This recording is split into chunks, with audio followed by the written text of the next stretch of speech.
यहाँ पे एक एग्जाम्पल है कि मैं सारा टैब क्लोज कर लेता हूँ पहले।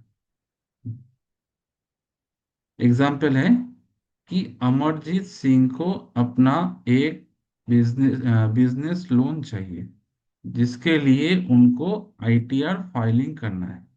आपके पास वो आए कि भाई साहब, मेरा आईटीआर फाइलिंग आप कर दीजिए क्योंकि हमको नया लोन चाहिए। ओके। तो आपको पहले क्या करना है, अमरजीत सिंह का आईटीआर रजिस्ट्रेशन कंप्लीट करना है आईटीआर पोर्टल में। ओके।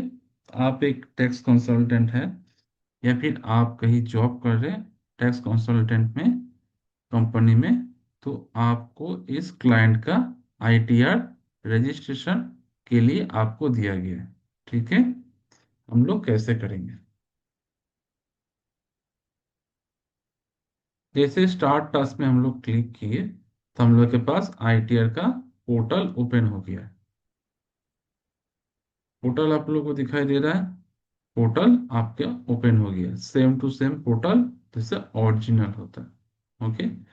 इसके बाद हम लोगों को कस्टमर का डिटेल्स, जो कस्टमर से हमको लेना है, क्या क्या डिटेल्स चाहिए? पैन कार्ड,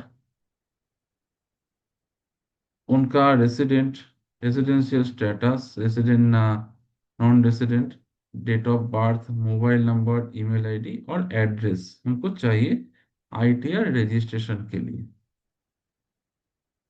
हम रजिस्टर्ड ऑप्शन में हम क्लिक करेंगे। यहाँ पे कस्टमर का पैन कार्ड नंबर डालना है, उसके बाद वैलिडेट करना है उसको।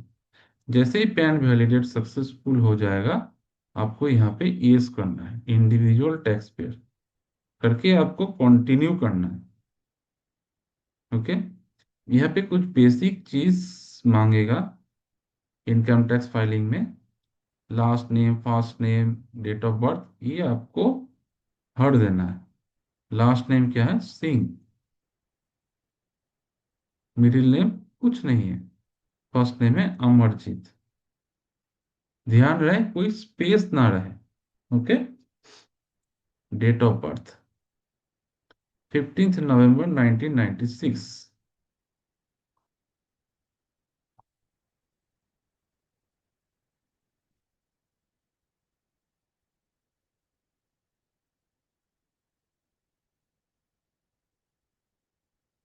Gender male, residence resident. Continue. उसके बाद कस्टमर का मोबाइल, ईमेल आईडी और एड्रेस यहाँ पुट करना है। क्या क्या पुट करना है? मोबाइल नंबर, ईमेल आईडी और रेसिडेंट। अभी आईटीआर फाइलिंग का टाइम आ रहा है सामने। फरवरी माह स्टार्टिंग हो गया है। मार्च में आप लोगों को कल क्लाइंट मिलेगा, बहुत क्लाइंट मिलेगा मार्च में, कि सबको आईटीआर फाइलिंग करना है, जो सैलरीड पर्सन है। तो ये चीज ध्यान से देखिए। मोबाइल नंबर हमको डालना है, प्राइमरी ईमेल आईडी डालना है,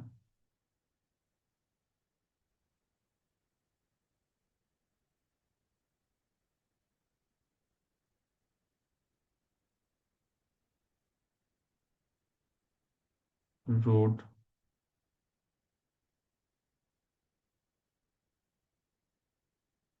pin code,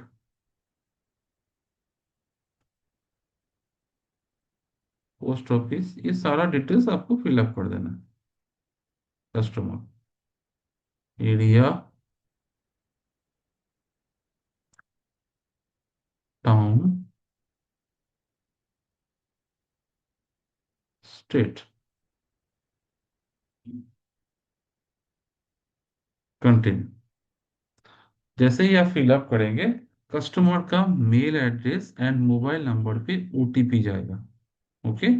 mail address and email, mobile पे ओटीपी जाएगा। आपको कस्टमर को फोन करके ओटीपी लाना है। आप फोन करेंगे कस्टमर को, बोलिए आपके पास देखिए इनकम टैक्स पोर्टल से ओटीपी गया, ओटीपी को बोलिए, आपका फाइलिंग के लिए लगेगा।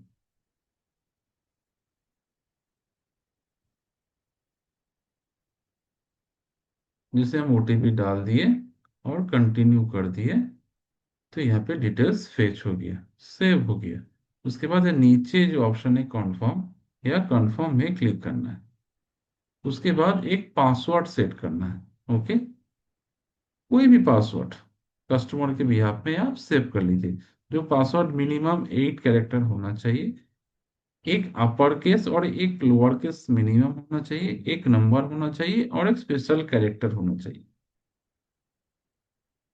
जैसे कोई भी मैं बना देता हूँ,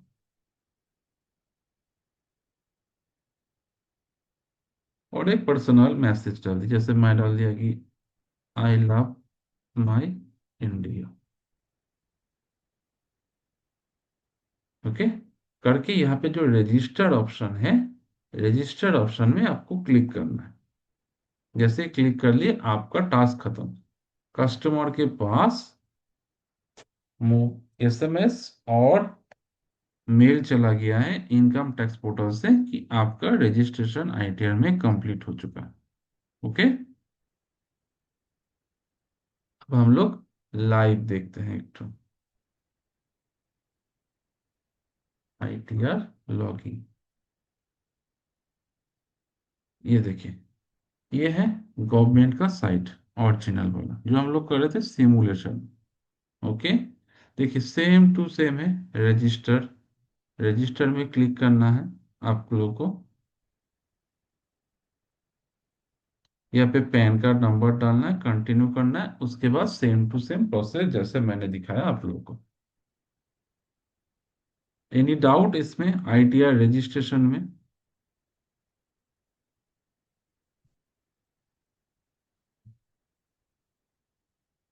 किसी का कोई डाउट है तो आप लोग पूछिए, कि आईटीआर रजिस्ट्रेशन में कुछ डाउट है तो।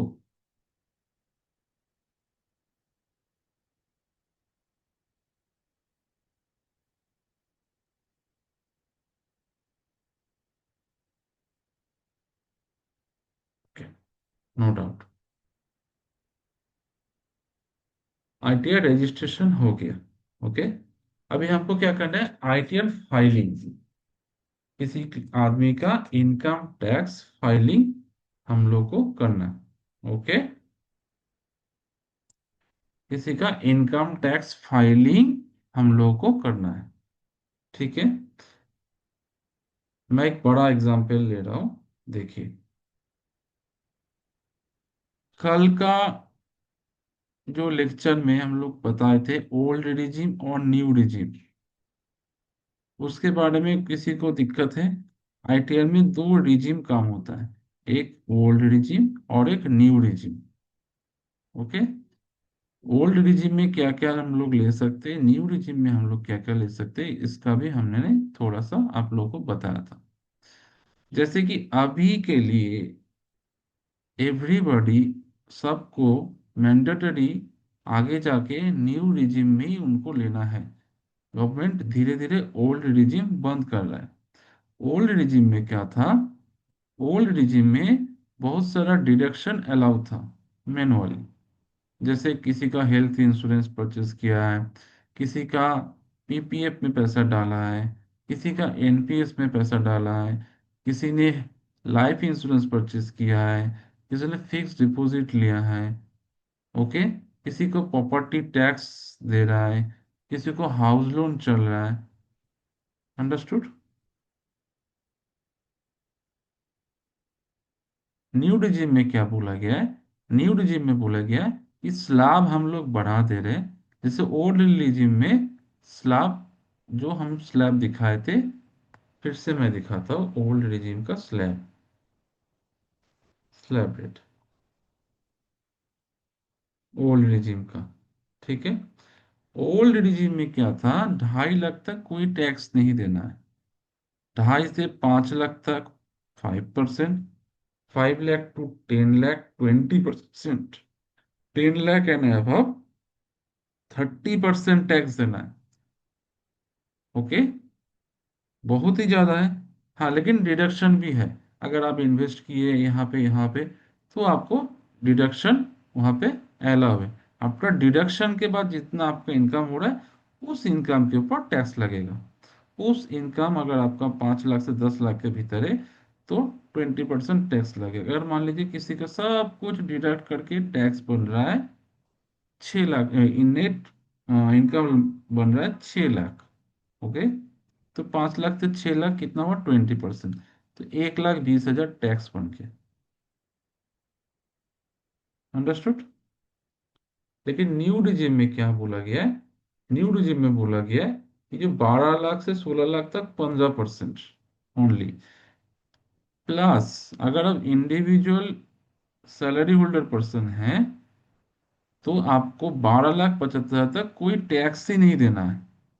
तो गवर्नमेंट क्या वहां बोल रहा है कि आप लोग सब न्यू रिजिम में आइए, सब कोई न्यू रिजिम में आइए। न्यू रिजिम में इसलिए लाना चाह रहा है कि इसमें इतना झंझट को गवर्नमेंट हटा दिया है पूरा। अभी क्या बोला है, कल भी बजट में निकला था, 12 लाख तक कोई टैक्स नहीं देना है। किसी को ये tax rate, tax slab rate लेके अगर किसी को कोई दिक्कत है तो अपने आप को अनम्यूट करके हमको पूछिए।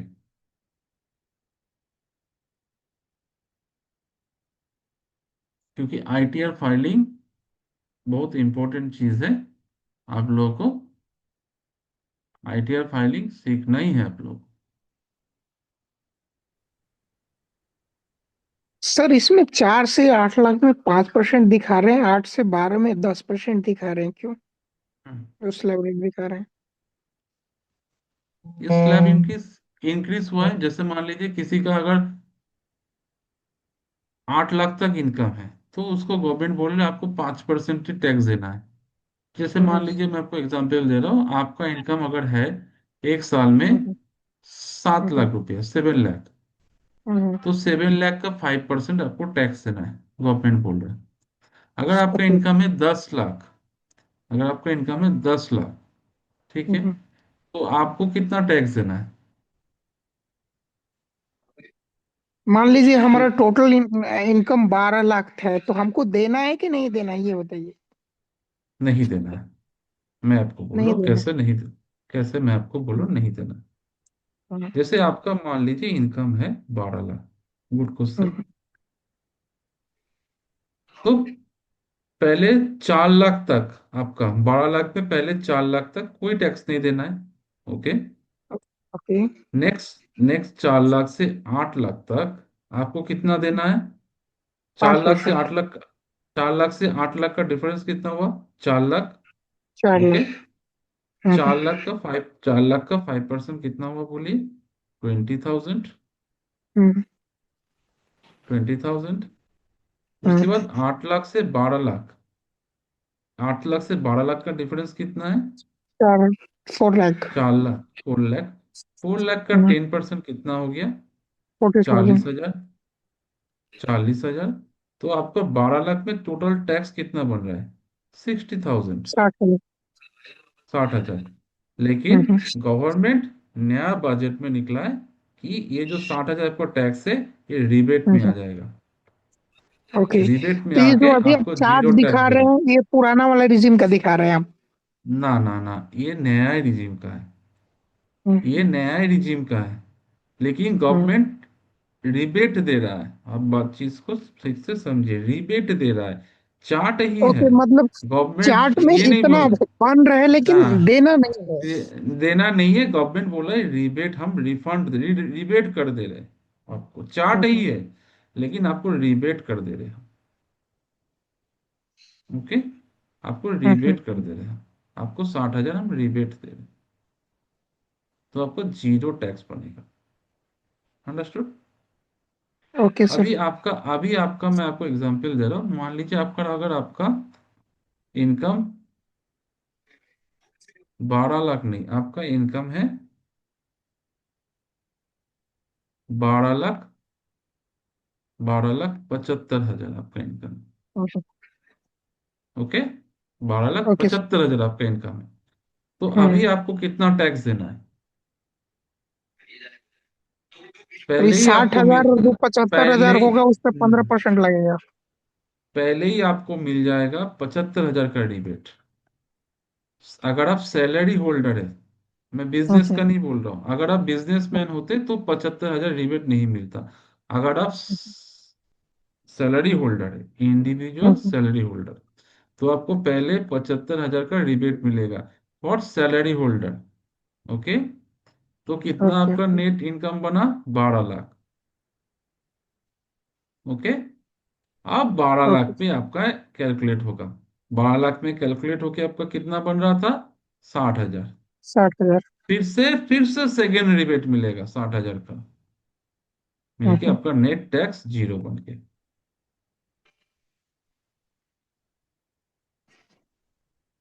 अंडरस्टूड?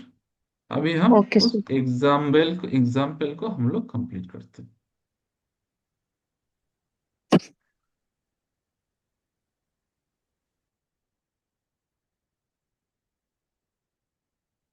यहाँ पे एग्जाम्पल में क्या बोला है? मिस्टर मुकेश भट्ट कहाँ काम करते हैं आदमी? Employed in zenith electronics private limited में जॉब कर रहे हैं। ठीक है। Received several payments over the past year. His earning include a basic pay of 1,78,000, dearness allowed 14,000, commission 8,000, and a entertainment allowance 3,500. Okay. तो उनको कंपनी से टोटल कितना मिला? टोटल उनको कंपनी से जो मिला, यहाँ पे हम लोग ऐड करते हैं। 1,78,000 plus 14,000 plus 8,000 plus 3,500। Okay. Total कितना उनका इनकम बना? 2,03,500। ओके। 2,03,500, यही उनका इनकम है। अंडरस्टूड? यही उनका इनकम। अभी हमको इसका टैक्स निकालना है। स्टार्ट टास्क में जाते हैं।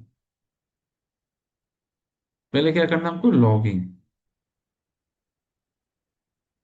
जैसे इसका user ID password registration complete है, तो आपको लॉगिंग करना है खाली। पैन कार्ड नंबर डालना है, कंटिन्यू करना है। पासवर्ड है क्लाइंट का, क्लाइंट ने हमको पासवर्ड दिया है उसका आईटीआर फाइलिंग के लिए, पासवर्ड डाल दिए। यहाँ पे टिक करना है, please confirm the secure message, continue करना है। ओके। यहाँ जो ऑप्शन आएगा फाइल नाउ, इस फाइल नाउ ऑप्शन में क्लिक करना है। ओके। उसके बाद करेंट ईयर सिलेक्ट करना है, उसके बाद ऑनलाइन मोड, कंटिन्यू। उसके बाद स्टार्ट न्यू फाइलिंग।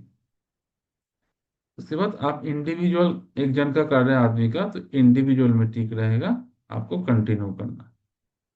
तो सिलेक्ट आईटीआर वन, हमेशा वन सैलरीड पर्सन के लिए हमेशा आईटीआर वन होता है। ओके। सैलरीड पर्सन के लिए क्या होता है? ITR one. Proceed with ITR one. Okay. उसके बाद लेट्स गेट स्टार्टेड।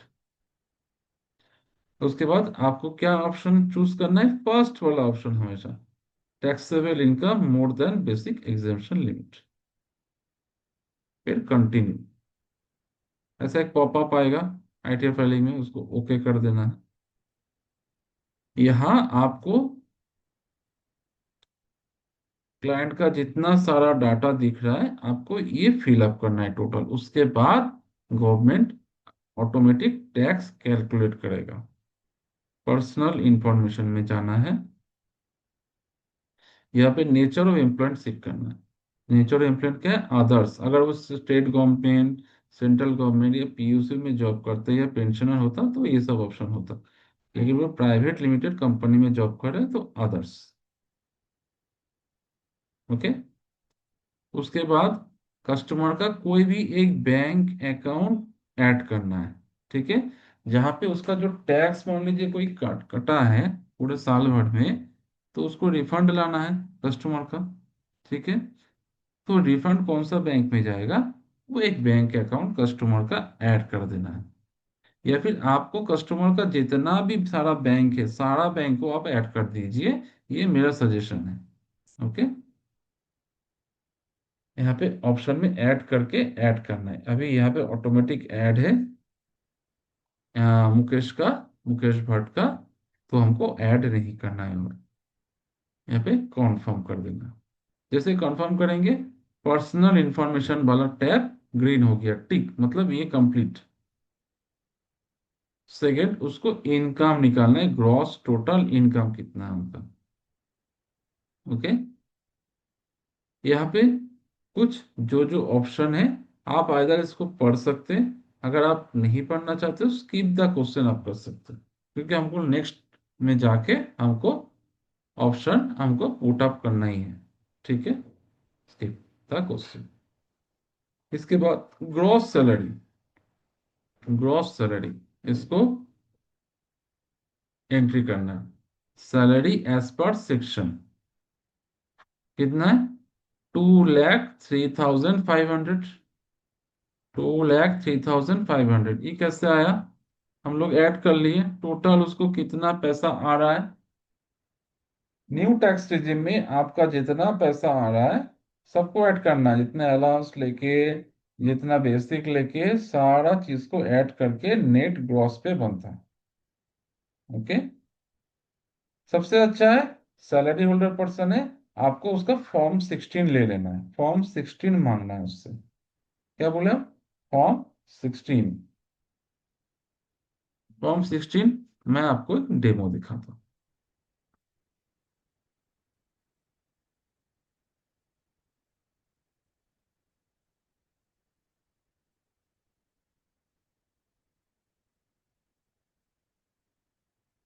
ये होता है, फॉर्म 16 ऐसे होता है। कोई भी कस्ट कोई भी आदमी का, पर्सन का, सैलरी होल्डर का फॉर्म 16 ऐसे होता है। इसका पार्ट ए पार्ट बी दो ठो रहता है, दोनों ही मांगना है। इसमें सारा डिटेल्स रहता है कि कितना उसका अर्निंग हुआ है एक साल के अंदर। ओके, ये कस्टमर का फॉर्म 16 कहाँ मिलता है, कस्टमर जहाँ पे जॉब कर रहा है वहां पे ऑफिस से उसको मिल जाता है। उसका ऑफिस में जो पोर्टल है या फिर उनको एचआर उनको प्रोवाइड करता है फॉर्म 16।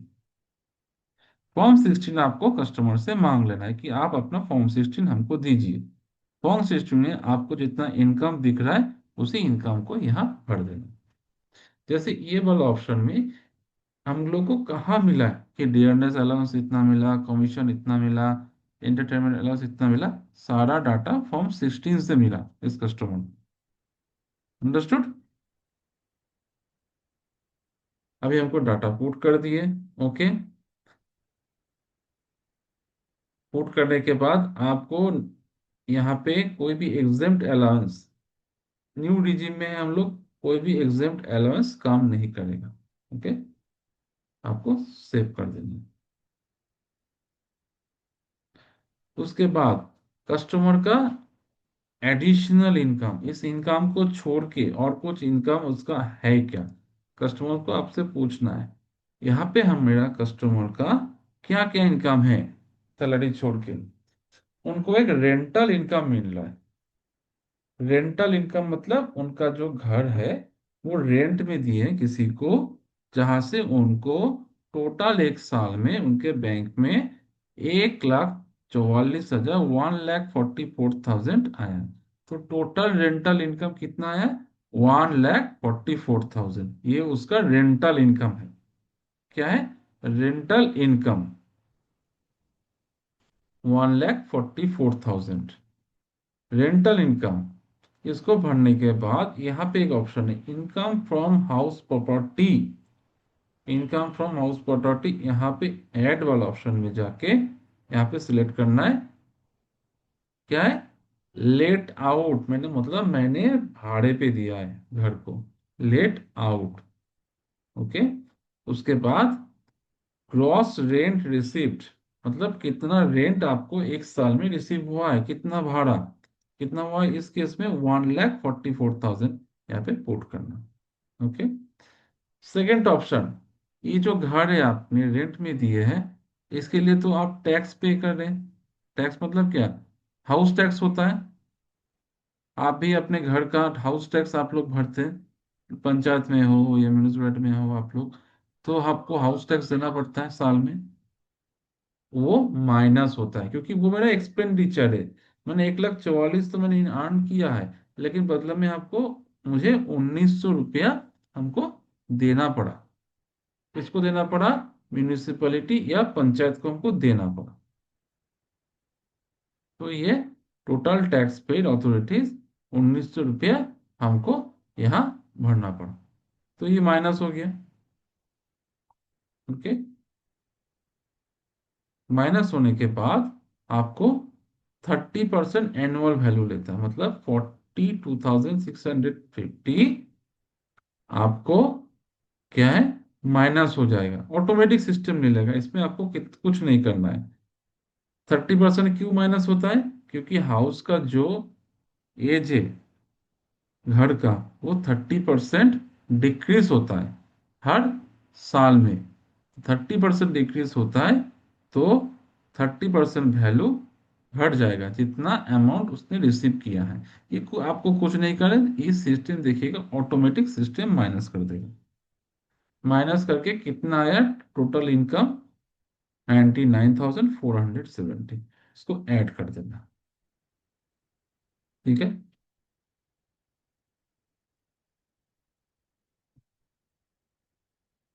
अच्छा, यहाँ पे और एक ऑप्शन है। और क्या है? He also holds a housing loan on the same property, मतलब जो घर उसने भाड़े पे दिया है, जो घर उसने भाड़े पे दिया है, उसके लिए उनको 44,980 रुपीज उनको लोन, मतलब इंटरेस्ट, वो घर लोन पे है, तो 44,980 रुपीज उसने पूरा साल में इंटरेस्ट पे किया है। ओके। जैसे मेरा घर लोन पे चल रहा है, ठीक है, मैंने उसी घर को भाड़े पे दिया है, तो मैं जो भाड़े से मैंने इनकम हुआ है उसका, और जो मैंने बैंक को इंटरेस्ट चुका है पूरा साल भर में, वो तो माइनस होना चाहिए। 1,40,000 मैंने इनकम किया है, तो बाकी तो दो पैसा तो मुझे माइनस होना चाहिए, मैंने दिया है इस घर को भाड़े में देने के लिए। तो 44,980 हमको क्या करना है, माइनस करना है। ओके। कौन सा ऑप्शन में? Interest payable on borrows capital में। माइनस करने के बाद ये आया net income from house hold, के बाद ऐड कर देना। इसमें किसी को doubt? Income from house property को कैलकुलेशन में?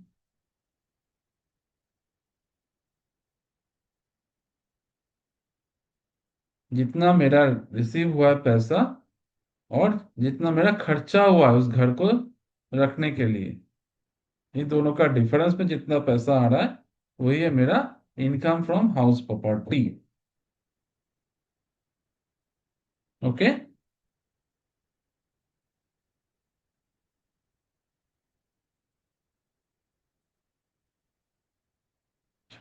इसके बाद इनका और कुछ इनकम है क्या? हाँ है।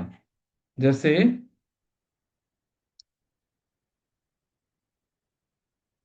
ही earns interest on savings bank account, उनका बैंक में जो बैलेंस है उसमें उनको पूरा साल भर में 3,300 इंटरेस्ट रिसीव हुआ।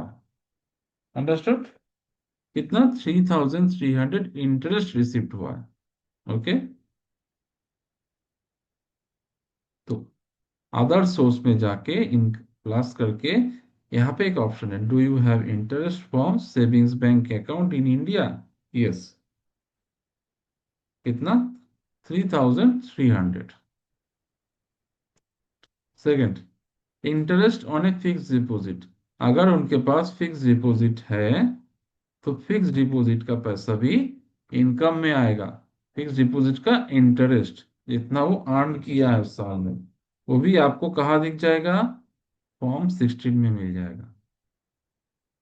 Okay. Do you have any interest income on deposit in bank? Yes. कितना? 7,600। ये सब को मिला के जब भी हम कंफर्म करेंगे, अब उनका टोटल नेट इनकम आ गया। पूरे साल भर में कितना है? 2,18,000। अब कुछ नहीं करना है, हमको कंफर्म कर देना है। देखिए जैसे कंफर्म किए, ग्रॉस टोटल इनकम वाला ग्रीन बटन हो गया। दो पार्ट हम लोग का कंप्लीट। ओके। अब आता है तीसरा बारी, डिडक्शन। क्या आता है? डिडक्शन। डिडक्शन में न्यू टैक्स रेजिम में only one thing is eligible which is NPS.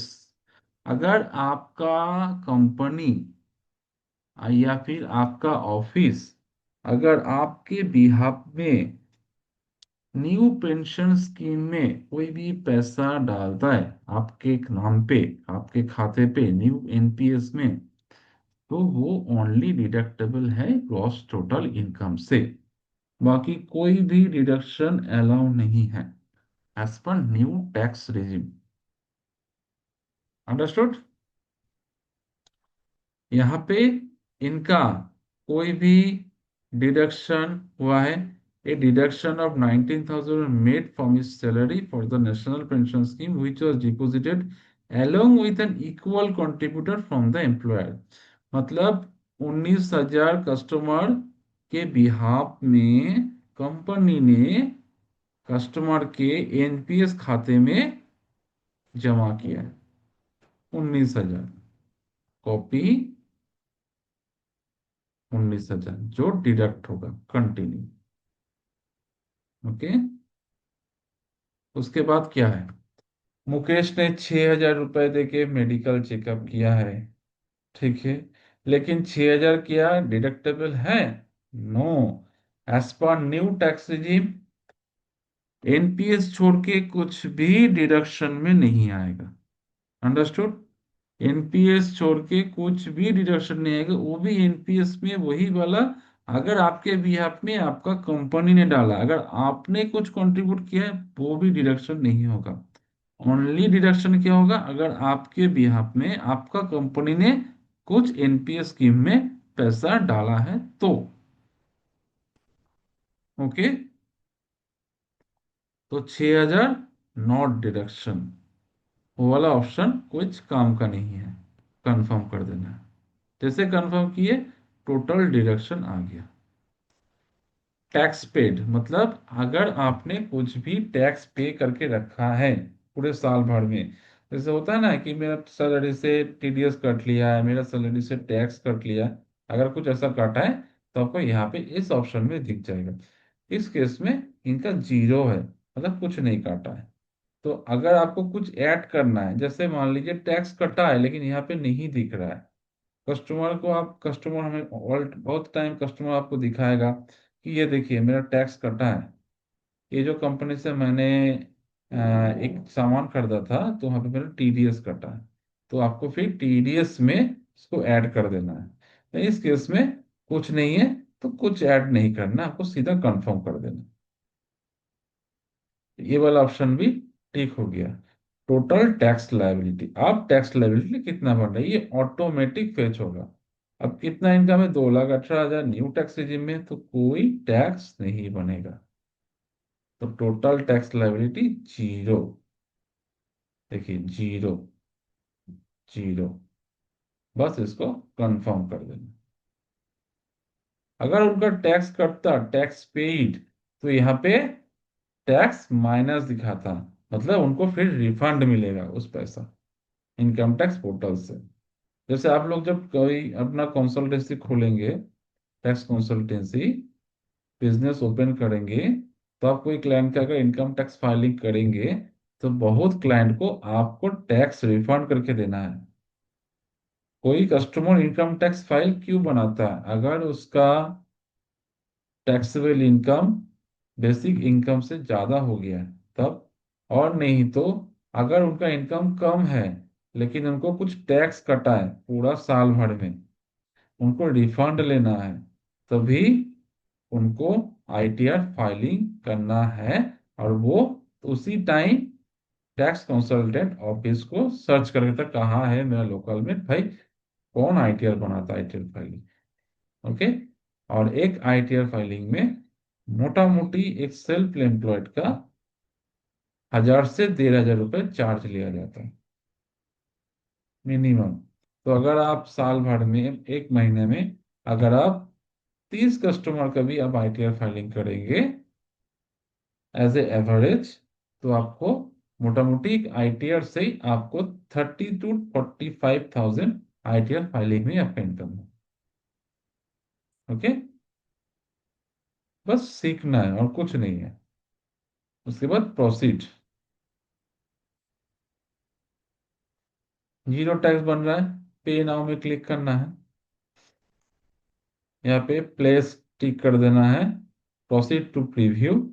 एक बार ये प्रीव्यू आ गया, इनकम टैक्स प्रीव्यू कर लेना है, प्रोसीड टू वैलिडेशन, आपका टास्क कंप्लीट हो गया।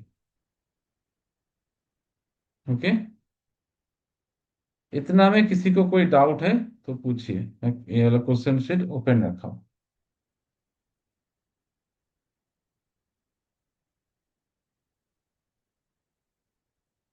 सर इतना एनपीएस डिडक्शन सिर्फ एनपीएस ही डिडक्शन होता है, या फिर कोई लाइफ इंश्योरेंस अगर कोई करता है, हेल्थ इंश्योरेंस करता नहीं है तो नहीं, वो? वो ओनली ओल्ड रिजिम में, अगर आप ओल्ड रिजिम सिलेक्ट किए हैं कस्टमर का, हाँ। तब वो सब डिडक्शन है। लेकिन ओल्ड रिजिम में दिक्कत क्या है, ओल्ड रिजिम में आपका, ओल्ड रिजिम में आपका ये स्लैब रेट, हाँ, ओल्ड रिजिम में स्लैब रेट देखिए 2.5 लाख से 5 लाख तक 5%। न्यू रिजिम में देखिए 4 लाख से 8 लाख तक 5%। समझ में आ रहा है आपको डिफरेंस कहाँ है? न्यू स्लैब हाँ। में, न्यू रिजिम में कितना स्लैब रेट को बढ़ा दिया है गवर्नमेंट, लेकिन वो झंझट सबको हटा दिया है। लेकिन ओल्ड रिजिम में आप करेंगे तो आपको 2.5 लाख से 5 लाख में 5% टैक्स कैलकुलेट हो जाएगा। इसलिए सब कोई न्यू रिजिम में आ रहा है। हालांकि हम लोग ओल्ड रिजिम भी डिस्कस करेंगे, जैसे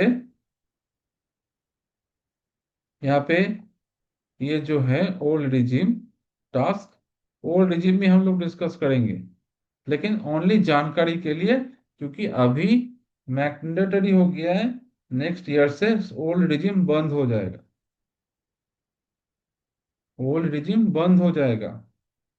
फिर भी हम लोग सीख लेंगे कि ओल्ड रिजिम में क्या क्या माइनस होता है, वो हम लोग सीख लेंगे।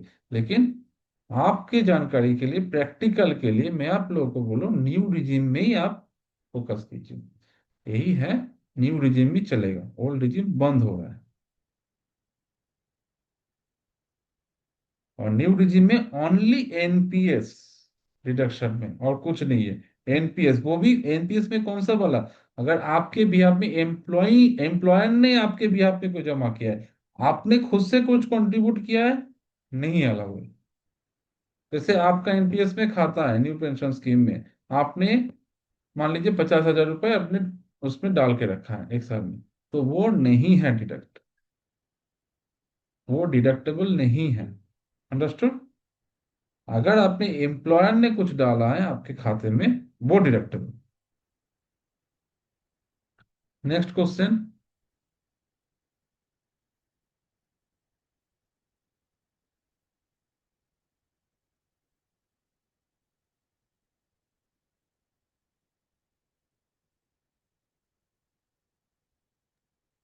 नेक्स्ट कुछ किसी को लेकिन क्वेश्चन है? किसी जगह टीडीएस, अगर टीडीएस और टीसीएस कोई भी हम्म। पेमेंट करता हूँ, तो यहाँ से न्यू हम्म। रिजिम में माइनस होगा? टीडीएस अगर टीसीएस आप पेमेंट आप नहीं करते, टीडीएस या टीसीएस अगर कटा है उसका, यही तो आप बोल हाँ रहे हैं, पता है। कोई हाँ कस्टमर हाँ का हाँ। अगर टीडीएस और टीसीएस कटा है, ठीक है, तो वो आपका, जैसे मैं ऑप्शन को फिर से ओपन कर रहा हूं, इसको ऑप्शन को ओपन कर रहा हूं,